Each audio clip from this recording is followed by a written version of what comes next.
Benvinguts a un dia més, al dilluns de webinar amb el Centre de Vida Independent. Comencem una mica més d'hora, bastant puntuals, i em presento.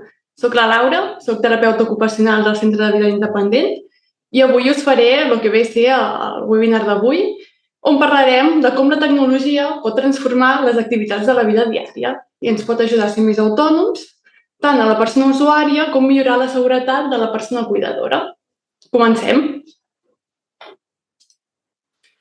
Abans de tot, i sobretot per les persones que heu entrat noves, i si no, per les persones que porteu seguint-nos des de l'inici d'aquests webinars, refrescarem una mica què és el Centre de Vida Independent, què és el CVI. El CVI és un espai real de valoració que es basa en 3 branques. La primera, la branca més assistencial, on terapeutes ocupacionals, logopedes i fisios fan una valoració de les capacitats i de les necessitats de la persona. La segona branca és la branca de formació, on realitzem formacions a cuidadors, a persones treballadores familiars, en termes de transferències, atenció centrada en la persona, etc. I l'última branca és la branca d'investigació. Tenim un gran projecte d'investigació tecnològica. Dit això, ja podem començar el webinar d'avui. I començarem explicant una mica què és el que farem. Explicarem què és la tecnologia, és un concepte molt ampli, però no explicarem què és la tecnologia en general, explicarem un tipus de tecnologia, que és l'assistencial, és la que ens interessa. Després, mirarem com aquesta pot influir en les activitats de la vida diària, no només a la persona usuària, sinó a l'entorn cuidador. A més, veurem una casa i com la tecnologia pot incidir en diverses àrees d'aquesta casa. Veurem a qui cuida la tecnologia, si cuida, ja he fet un petit spoiler, si cuida el cuidador, si cuida la persona usuària, com incideix en les dues. I més endavant veurem qui pot aplicar aquest tipus de tecnologia, quins són els criteris i qui fa aquesta valoració, quins són els professionals que decideixen que és millor col·locar un llum LED en comptes d'un llum que va endollat a un endoll. Després d'això ja anirem al pregs i preguntes. Si teniu alguna pregunta us agrairia que l'aneu deixant al xat i al final del webinar la resoldrem. Molt bé, comencem. Què és la tecnologia? Què és la tecnologia assistencial? És un conjunt d'eines i sistemes que ajuden a millorar l'autonomia i la seguretat de la persona. La tecnologia pot anar des d'un comandament per controlar les llums fins a una aplicació per recordar que m'he de prendre una pastilla a les 10 del matí durant 3 mesos. És important que la tecnologia s'adapti a la persona i no que la persona s'adapti a la tecnologia, perquè si no, no s'acaba d'integrar. Molt bé, hi ha 2 tipus de tecnologia. Tenim la tecnologia d'ajuda i la domòtica. La tecnologia d'ajuda és aquesta que ens facilita les activitats de la vida quotidiana. Ficarem un exemple. Tenim una persona d'uns 80 anys que està començant a tenir uns oblits. Per exemple, vol trucar a la seva filla, però no se'n recorda del número de telèfon.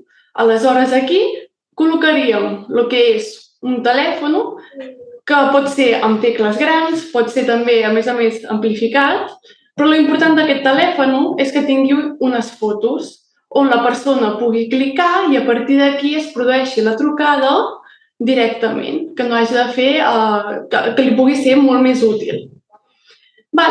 I després tenim la domòtica. La domòtica és l'automatització de les tasques de la llar. Per exemple, tenim una persona que està tot el dia enllitada, més endavant veurem en vídeos i diversos exemples, i aquesta persona quan s'aixeca, quan vol es desperta, el que li interessa, el que li agrada, és poder obrir la finestra i que corri una mica l'aire, poder ventilar, poder veure també la llum del sol, etc.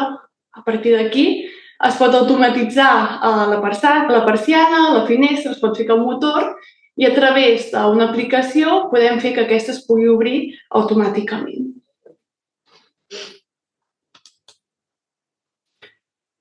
Com incideix la tecnologia en les activitats de la vida diària? La tecnologia pot recolzar les activitats quotidianes, com pot ser el menjar, el vestir-se, moure's per casa, prendre la medicació, fent que la persona pugui fer-les amb més independència i amb més seguretat i confiança. Però no és només això, sinó que també pot automatitzar rutines. Per exemple, una persona gran, el mateix exemple de la persona que hem vist abans, que quan se'n va a dormir s'oblida de tancar la porta en clau, no tanca les finestres, no baixa les persianes. Aleshores, tot això es pot automatitzar a través d'un sistema de veu, d'un botó, etc. I el que fa és que es pot programar que a les 10 del matí tot això es produeixi i la persona no hi ha de pensar-hi més. És molt important que la tecnologia sigui significativa, si no, la persona no ho integra. I si no ho integra, aquesta tecnologia passa a estar a un segon pla. Tot això que hem explicat contribueix a mantenir l'autonomia i la seguretat dintre de la llar. Ara anirem a veure una casa i a partir d'aquí veurem com la tecnologia pot incidir en les activitats de la vida diària i podem donar seguretat tant a la persona cuidadora com a la persona usuària. Anem a veure el domicili, a l'entrada del domicili, a la porta. Fiquem-se per cas que tenim una persona que presenta Parkinson. Aleshores, arriba a la porta de casa i té un problema, que a causa dels tremolors que té a les mans no pot ficar la clau dintre del pany de la porta. Aquí entraria la domòtica. Parlaríem d'un bombí intel·ligent on el col·locaríem a la porta i a partir d'una targeta, d'un mando, d'una aplicació, ja sigui per una tablet o un smartphone, la persona ho podria accionar i aquest bombí es giraria obrint o tancant la porta, segons la necessitat de la persona. Ficarem per cas ara una persona que va amb cadira de rodes i el que no pot fer és empujar la porta, tant per obrir com per tancar. Aleshores, estaríem parlant de que amb el mateix sistema, ja sigui una targeta, un mando o un telèfon mòbil o una tablet, la persona pugui accionar a través d'una aplicació, per exemple, que la porta es pugui obrir o tancar. Aquestes dues coses es poden fer tant juntes com separades. Aquí parlem de fer una bona valoració i de la importància de fer una bona valoració de les capacitats, de les necessitats de la persona. És molt important no substituir i no treure autonomia, que això alguns cops pot passar. Anem a veure el primer vídeo. El primer vídeo, perquè ho pugueu veure més clar, i tenim una persona que va amb cadira de rodes. Aleshores, el que fa és, en aquest cas, agafar el telèfon mòbil, obrir una aplicació, li dona per obrir la porta i, en aquest cas, veiem que el bombí es gira i la porta s'obre. I, per tant, la persona usuària pot obrir i pot entrar a casa seva de forma autònoma i segura. Molt bé. Aquest seria el primer cas. Anem a veure un altre cas. Penseu ara en una persona que està enllitada i no es pot moure i cada matí espera a una treballadora familiar de confiança per poder realitzar la higiene. El no poder-se moure i el no voler donar les claus a un desconegut perquè, per exemple, pot ser molt desconfiada, aquí podríem estar parlant de treballar amb una tablet de fàcil ús i amb un interfono intel·ligent. En aquest cas, arribaria la persona usuària, picaria el timbre i la persona usuària li arribaria una notificació de que estan picant el timbre. A partir d'aquí entraria a l'aplicació, pot veure qui és, pot parlar, pot obrir el bombí i pot obrir la porta. Anem a veure d'una forma més clara. Tenim aquí la persona que ha obert l'aplicació, està veient la seva treballadora familiar, aleshores procedeix a obrir l'aplicació i a partir d'aquí li dona l'ordre de que la porta es pugui obrir. Si us fixeu, és la mateixa aplicació que hem vist abans. I a partir d'aquí, la treballadora familiar ja pot entrar i accedir al domicili. Estem treballant la seguretat, en aquest cas, i l'autonomia. Més coses. Anem a veure el rebedor. Algú que presenta moltes dificultats per arribar a la mirilla, ja perquè aquesta està molt alta, perquè la persona va amb cadira de rodes o perquè simplement la persona presenta baixa visió. Aleshores, resulta complicat poder-hi accedir. Aquí estaríem parlant de les mirilles digitals, on veiem el primer cas que hi ha una persona amb cadira de rodes, en aquest cas la mirilla queda molt alta i no es podria accedir a mirar-ho. Col·locaríem una mirilla digital, la persona clicaria i, per tant, ja seria accessible veure qui hi ha a fora. L'altre cas, tenim una persona que et presenta baixa visió. Aleshores, li resulta complicat poder veure per al foradet petit de la mirilla. I tornaríem en el mateix cas. Col·locaríem una mirilla, apretaria i al ser una pantalla una mica gran, la persona ja no tindria aquestes dificultats. Més coses del rebedor. Ara vull que penseu en algun familiar, en alguna persona cuidadora que tingueu a càrrec o a la feina. I què passa quan se'n van a dormir?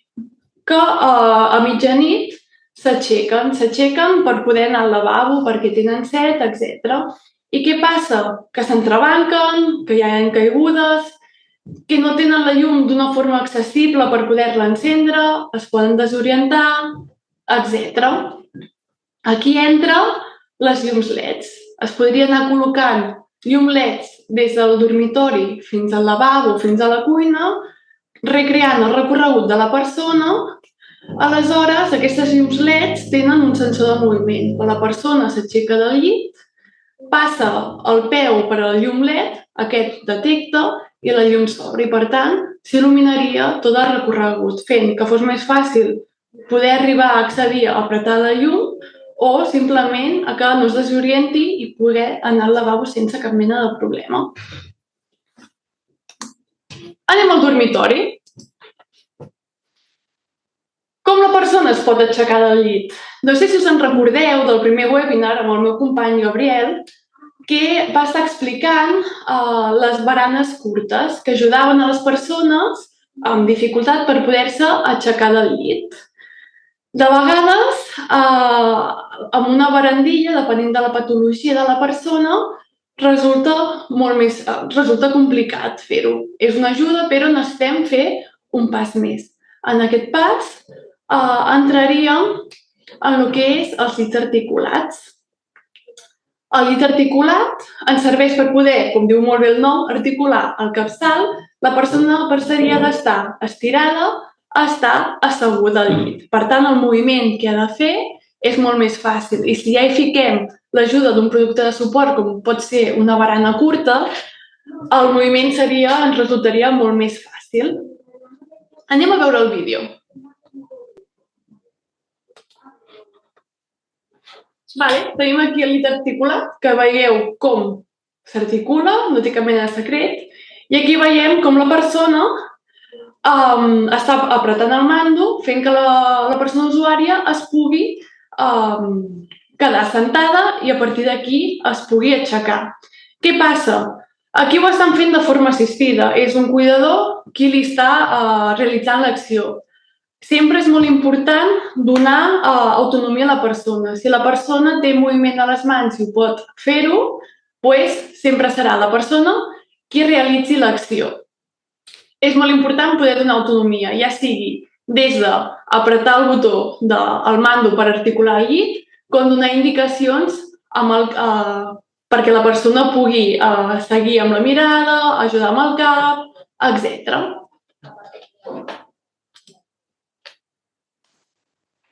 Molt bé, Anem a veure una altra forma de donar autonomia al dormitori. En aquest cas, vull que recuperem el cas de la persona llitada. Aquesta persona llitada, com he explicat, li agrada molt despertar-se i obrir la finestra, obrir la persiana, obrir les cortines, etc. Tot això es pot produir a partir d'una aplicació i a partir d'un motor. Es ficaria un motor, el que és cortina, persianes, finestra, s'obriria i a partir d'una aplicació donaríem l'ordre perquè això es produís. Anem a veure el cas del vídeo. La persona ja li ha donat l'ordre i no sé si us fixeu, no es veu molt bé per com està realitzat el vídeo, però en aquest cas la cortina s'està baixant. I la persona, per tant, en aquest cas ja pot anar a dormir, pot mirar una pel·lícula, etc. Estem donant autonomia.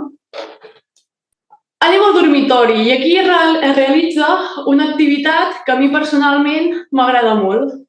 M'agrada molt perquè el vestit no significa només ficar-se una peça de roba, sinó que comporta un conjunt de processos cognitius que fa que el nostre cap vagi treballant.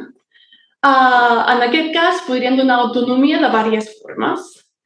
És molt important que la persona pugui arribar a accedir de forma fàcil a la roba, en cas que no ho pugui fer, la barana aquesta d'aquí, la barra on està penjat els penjadors, la podríem baixar perquè la persona pugui accedir d'una forma més fàcil.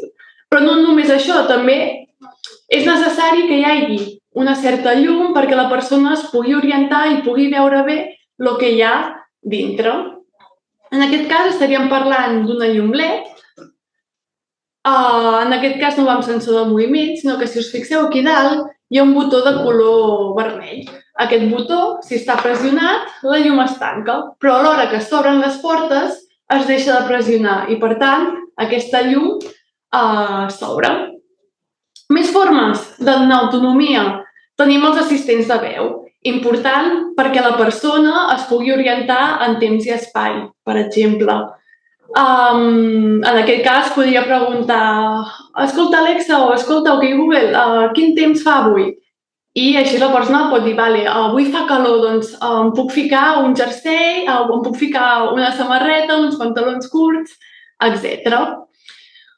Vull que veieu la importància de que hi hagi una persona que pugui fer la valoració i pugui programar aquest tipus d'assistents de veu o de tecnologia, perquè aquí en aquest cas l'Alexa ens està dient que estem a 72 graus, aleshores això podria ser un problema. Molt bé, seguim. Anem al bany.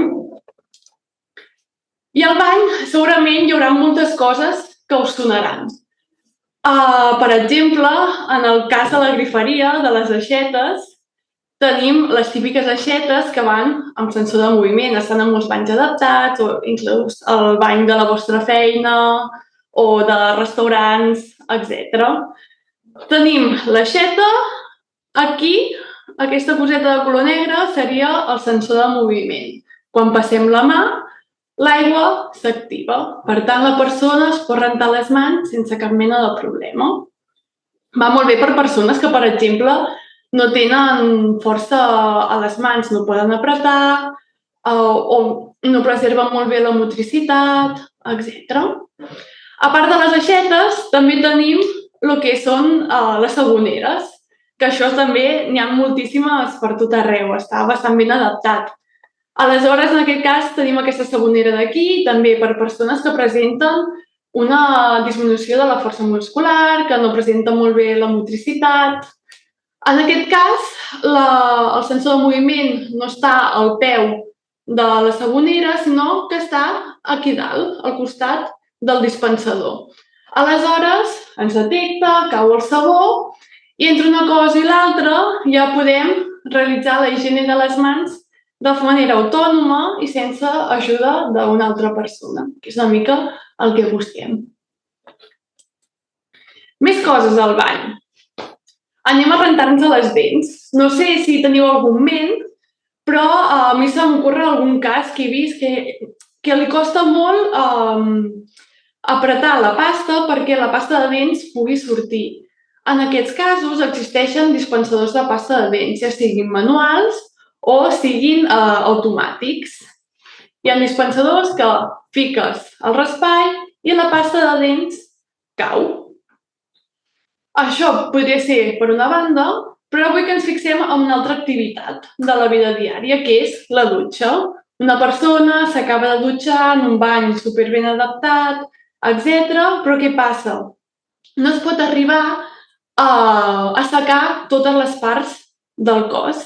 Aleshores, aquí entraria el que és un secador de peu. Com veieu a la segona imatge, tenim això d'aquí, que és un secador de peu que està col·locat dintre de la dutxa i segons les necessitats i les capacitats de la persona col·locaríem el botó per accionar-ho a la paret o als peus. Si és una persona que no té força muscular a l'extremitat superior, ho ficaríem als peus. I si és una persona que conserva molt bé la força a l'extremitat superior, li col·locaríem a la paret. Si veieu, aquí teniu com uns foradets negres, que és on surt l'aire, aquest aire surt calent, perquè la persona es pugui assecar. I no hi ha cap mena de problema de ficar-ho dintre de la dutxa. Ja està pensat per fer-ho així. Molt bé. Hem parlat de la higiene personal, la més bàsica, i ara anirem una mica a lo que és la higiene íntima, que molts cops pot ser una mica tabú. No sé si teniu en ment alguna persona gran que necessita una persona per realitzar aquest tipus d'higiene. I és normal que sentin molt de pudor a l'hora de fer aquest tipus d'activitat, no? Perquè és una mica violent i s'està violentant el que és la intimitat de la persona. Aleshores, anem a veure com ho podem solucionar, això. Ho podem solucionar amb un multiclean, és el típic vàter japonès que et surt el xorro per poder-te netejar. Aleshores, anem a veure el vídeo, que segurament ho explica millor. Tenim una persona que arriba al vàter, això d'aquí seria el multiclean, baixa la barra per poder-se asseure i un cop asseguda utilitzaria el mando que tenim aquí. En aquest cas és un mando que és movible, depèn molt de les necessitats de la persona, però també ens trobem que el mando pot estar a un cantó del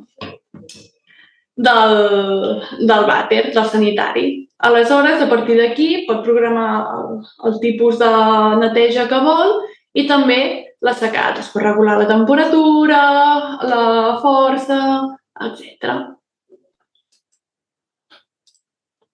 Anem a veure la sala d'estar. I aquí tenim una de les altres activitats de la vida diària que per mi són molt importants, que és l'oci. Per què crec que és molt important? Perquè normalment, i a mesura que ens anem fent grans, aquesta activitat es va deixant de fer. Ja sigui perquè la persona presenta una patologia física, està amb una depressió, per la soledat, etc. Com pot ajudar la tecnologia en l'oci? En aquest cas, podríem col·locar un assistent de veu per si la persona, per exemple, no pot utilitzar el mando de la tele, pugui donar-li una ordre i la tele es pugui engegar, pugui canviar de canal. Si és una persona que li encanta veure pel·lícules, el Culebrón o la sèrie turca, etc., que ho pugui accionar. Anem a veure el vídeo. En aquest cas, li dona l'ordre i, com veieu, ha anat molt ràpid, però la tele s'ha canviat de canal. Més cosetes. Ara vull ficar, per exemple, i segurament que us vindrà algun conegut, algun familiar o algun usuari al cap, però ficarem d'exemple que hi ha una persona jove que ha estat molt actiu tota la seva vida, li ha agradat molt caminar, li ha agradat sortir al camp, al bosc, i ara presenta la malaltia d'Alzheimer o comença a tindre oblits. Però ell té una ruta molt fixa cada dia d'anar a donar una volta. Per incidir que el cuidador, la persona familiar, estigui més tranquil·la, podem treballar amb localitzadors. Aquests localitzadors poden estar en format de rellotge, en format de medalla, de plantilla per la sabata, etc. La persona ho porta a sobre i es crea un perímetre de seguretat, que podria ser la ruta que realitza la persona cada dia. Aleshores, què passa? Si la persona traspassa aquest perímetre de seguretat, s'envia una notificació al mòbil de la persona cuidadora. En aquest cas, es podria també, enviaria la notificació i a més es podria geolocalitzar d'on està la persona, on s'ha perdut. Vale? Anem a veure el vídeo. En aquest cas tenim una persona que se'n va caminar, se'n va comprar, se'n va fer un cafè i què passa? Traspassa el perímetre de seguretat. Per tant, s'envia directament una notificació al mòbil de la persona usuària per saber què ha passat i on està. Una mica on volen arribar aquests localitzadors és allà on la teleassistència no pot arribar, que és fora de casa. Molt bé, anem a veure en què més podem fer dins de la sala d'estar. Ens pot ajudar a comunicar-nos. La Sandra, segurament la logopeda que va fer el webinar de comunicació, ja em va parlar molt d'aquests tipus d'ajudes. En aquest cas estaríem parlant d'una persona que està sola perquè ja sigui que no té xarxa familiar o que la família està lluny i vol parlar amb elles, els vol veure les netes, etc. Aquí donaríem una tablet de fàcil ús, com la que veieu aquí, que té 4 aplicacions. Pot tindre el WhatsApp, el diari i el YouTube, perquè li agrada molt veure vídeos. Aleshores, clicaria al WhatsApp, podria realitzar una videotrucada i així fer que aquesta persona no estigui tan sola, perquè a cada cop més hi ha moltes persones que presenten soledat no desitjada. Anem a veure el vídeo. Tenim aquí una persona amb la tablet, clica al WhatsApp, busca la persona que vol, amb la que es vol comunicar a través d'una videotrucada i a partir d'aquí veurem com aconsegueix fer-ho i fent-ho amb 2 o 3 clics. Molt bé. No només existeixen aquests tipus de tablet per fer videotrucades, sinó que també ens serveixen per persones que, per exemple, no tenen una bona xarxa familiar, no tenen xarxa familiar ni social i volen fer alguna cosa durant el seu dia a dia i es volen connectar al casal online. Doncs això seria una bona opció. I em torno a reiterar, i és molt important, que la persona, quan es dona aquest tipus de producte de suport, hi hagi un bon aprenentatge, perquè si no, això no s'integra i aquesta tablet, per exemple, en aquest cas, passaria a quedar sota d'un armari o dintre d'un calaix agafant pols.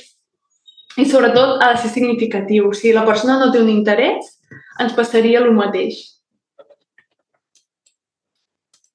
Molt bé, anem a veure la cuina, finalment. Què podem trobar a la cuina?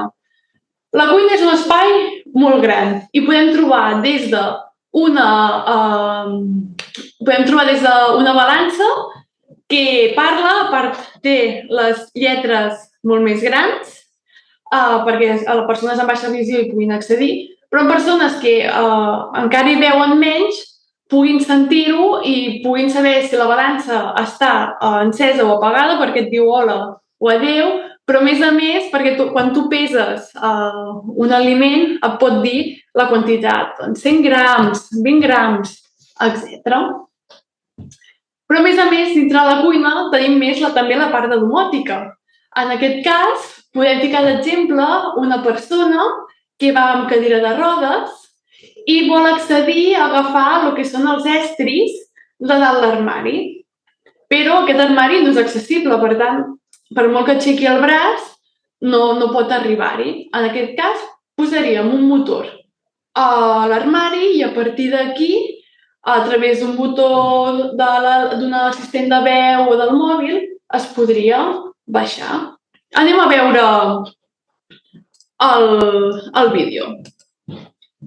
Tenim la mateixa persona que abans, una persona que va amb cadira de rodes, conserva la força de l'extremitat superior, és funcional, i està apretant el que és el botó per fer baixar l'armari i a partir d'aquí pot agafar els estris per poder cuinar.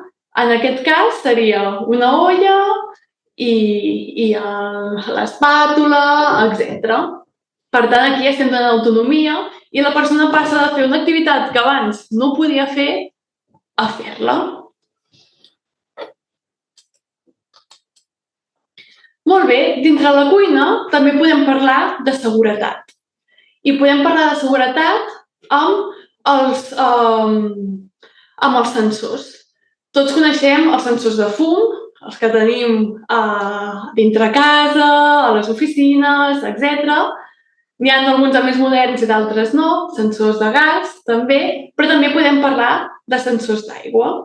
És molt important dir que actualment la teleassistència col·loca aquest tipus de sensors i és una cosa molt important. Anem a veure'ls. Aquí tenim un sensor de fum, que és el que hem vist tota la vida, però ara veurem aquí al costat un altre sensor de fum una mica més modern, en aquest cas va endollat a l'electricitat. I ara anirem a veure un altre tipus de sensor, que és el d'aigua.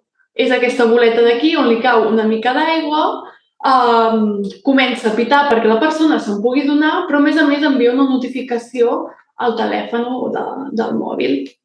Imagineu-vos que tenim una persona que té diversos oblits i en un d'aquests oblits es deixa l'aixeta engegada, ja sigui la de la dutxa, la de la cuina perquè ha rentat plats, etc. Aleshores, l'aigua va vessant, si tenim aquest tipus de sensor, detecta que hi ha una fuga d'aigua i, per tant, es pot remediar ràpid.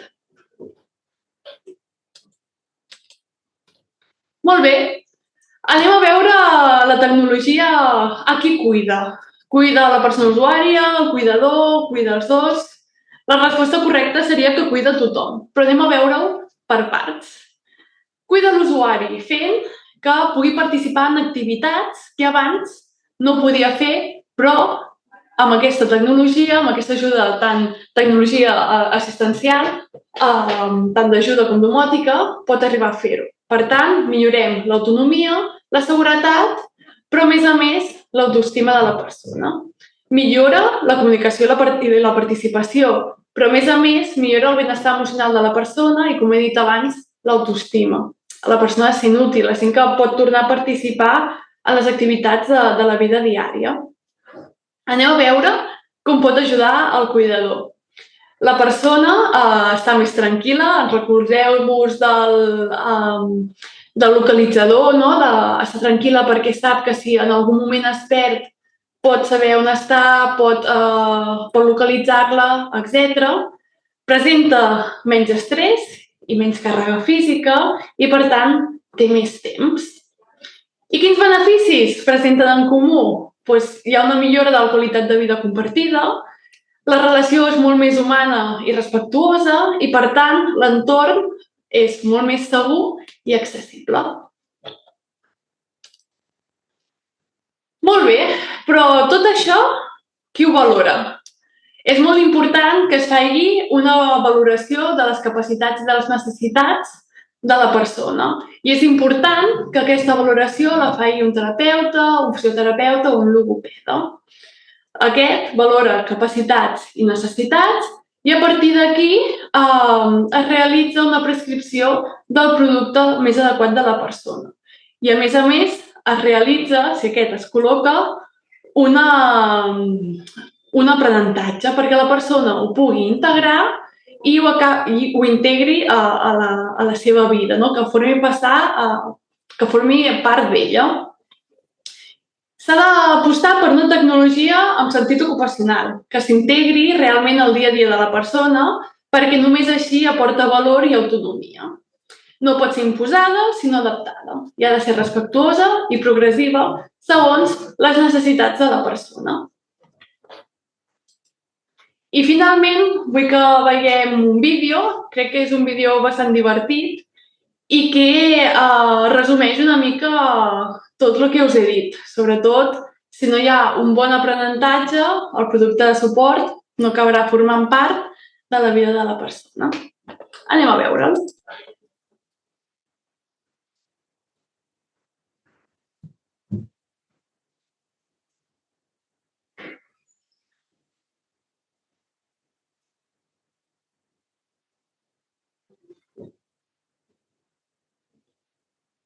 Vale. Com veieu, en aquest cas és una persona que li han donat una tableta, no se li ha explicat, no hi ha hagut un aprenentatge i, per tant, aquesta tableta ha passat a ser un estri per poder tallar la verdura, la fruita o el que sigui.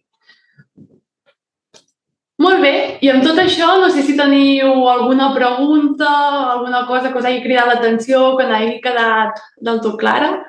Si voleu, podeu escriure al xat i, si no, donarem per finalitzada el que és el webinar d'avui.